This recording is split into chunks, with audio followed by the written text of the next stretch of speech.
नमस्कार। जी न्यूज के इस खास कार्यक्रम महाराष्ट्र एक कदम आगे में आप सभी का बहुत बहुत स्वागत है। आपके साथ हूं मैं लवीना राज। इस कार्यक्रम के जरिए हम जानेंगे महाराष्ट्र की उन अहम खबरों को जो आम लोगों के लिए खास मायने रखती हैं। महाराष्ट्र की राजनीति और अर्थव्यवस्था के लिए 6 मार्च का दिन बहुत बड़ा होने वाला है। मुख्यमंत्री देवेंद्र फडणवीस इस दिन राज्य का नया बजट पेश करने वाले हैं। महाराष्ट्र के मुख्यमंत्री और वित्त मंत्री देवेंद्र फडणवीस 6 मार्च को विधानसभा में राज्य का बजट पेश करने जा रहे हैं। इस बजट को लेकर मुख्यमंत्री ने पहले ही संकेत दिए हैं कि वे राज्य की आर्थिक सेहत सुधारने के लिए कुछ कड़े कदम उठा सकते हैं। मुख्यमंत्री का कहना है कि बजट बनाते समय आर्थिक अनुशासन यानी फाइनेंशियल डिसिप्लिन का पूरा ध्यान रखा है।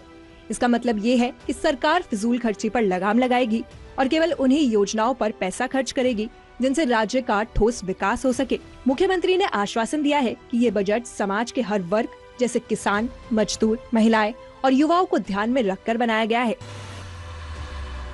सरकार का लक्ष्य है कि सरकारी योजनाओं का लाभ हर जरूरतमंद तक बिना किसी परेशानी के पहुंच जाए। इसी दिशा में कदम बढ़ाते हुए महाराष्ट्र सरकार ने दिव्यांग व्यक्तियों के लिए एक नई डिजिटल सेवा शुरू कर दी है। मुख्यमंत्री ने हाल ही में खास पोर्टल और ऐप का उद्घाटन कर दिया है। दिव्यांग व्यक्तियों को अब सरकारी दफ्तरों के चक्कर काटने से आजादी मिलने वाली है। महाराष्ट्र के दिव्यांग कल्याण विभाग ने दिव्यांग सहायक पोर्टल और एक मोबाइल ऐप तैयार किया है। मुंबई के सिंहाद्री गेस्ट हाउस में मुख्यमंत्री देवेंद्र फडणवीस ने इसका उद्घाटन किया। इस पोर्टल का सबसे बड़ा फायदा ये है कि दिव्यांगों से जुड़ी सभी सरकारी योजनाएं अब एक ही जगह पर ऑनलाइन उपलब्ध होगी। मुख्यमंत्री ने कहा कि इस ऐप के जरिए आएगी और भ्रष्टाचार कम होगा। आज का दौर तकनीक का दौर है और अब हमारी खेती भी हाईटेक होने जा रही है। महाराष्ट्र देश का पहला ऐसा राज्य बन गया है जिसने खेती में आर्टिफिशियल इंटेलिजेंस यानी कि एआई का इस्तेमाल करने के लिए एक बड़ी नीति बना दी है। मुख्यमंत्री फडणवीस ने बताया है कि कैसे ये तकनीक किसानों की किस्मत बदल कर रख देगी। मुंबई के जियो वर्ल्ड कन्वेंशन सेंटर में आयोजित एक वैश्विक सम्मेलन में मुख्यमंत्री देवेंद्र फडणवीस ने खेती के भविष्य का रोड मैप पेश किया।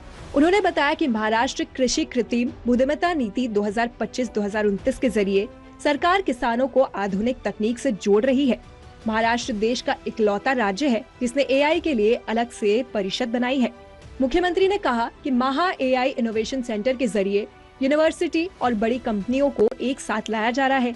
इसका मकसद किसानों को ये बताना है कि उनकी मिट्टी के लिए कौन सी खाद अच्छी है और मौसम का मिजाज कैसा रहेगा।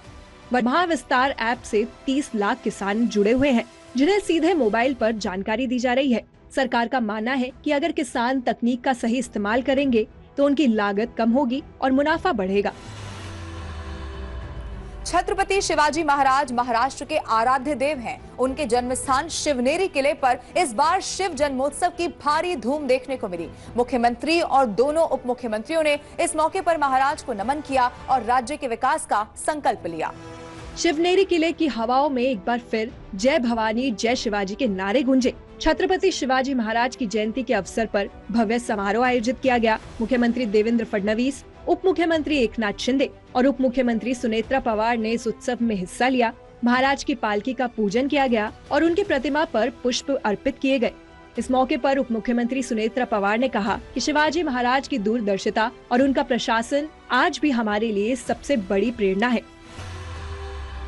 मराठी भाषा के प्रेमियों के लिए एक बहुत अच्छी खबर आ गई है। मराठी भाषा गौरव दिन के मौके पर सरकार ने हमारे महान लेखकों और विचारकों के साहित्य को डिजिटल दुनिया में लाने का फैसला कर लिया है। अब दुनिया के किसी भी कोने से आप अपनी पसंदीदा मराठी किताब पढ़ सकेंगे। महाराष्ट्र सरकार के साहित्य और संस्कृति मंडल ने एक ऐतिहासिक फैसला लिया है। अब भारत रत्न डॉक्टर बाबा साहेब अम्बेडकर का चरित्र, पुराने शब्दकोश और मराठी ग्रंथ इंटरनेट पर मुफ्त में उपलब्ध होंगे। उप मुख्यमंत्री एकनाथ शिंदे ने इसकी जानकारी देते हुए कहा कि मराठी भाषा की विरासत को बचाना और उसे नई पीढ़ी तक पहुंचाना हमारी जिम्मेदारी है। अब तक जो किताबें लाइब्रेरी की अलमारियों में बंद थी वे अब एक क्लिक की दूरी पर होंगी। शिंदे ने कहा कि ये मराठी भाषा के गौरव को बढ़ाने वाला काम है। डिजिटल होने से अब ये किताबें कभी भी खराब नहीं होंगी और आने वाली पीढ़ियां भी अपनी समृद्ध संस्कृति और साहित्य को आसानी से जान सकेंगी। महाराष्ट्र एक कदम आगे में इस हफ्ते बस इतना ही। अगले हफ्ते नई विकास की खबरों के साथ एक बार फिर से होगी आपसे मुलाकात। नमस्कार।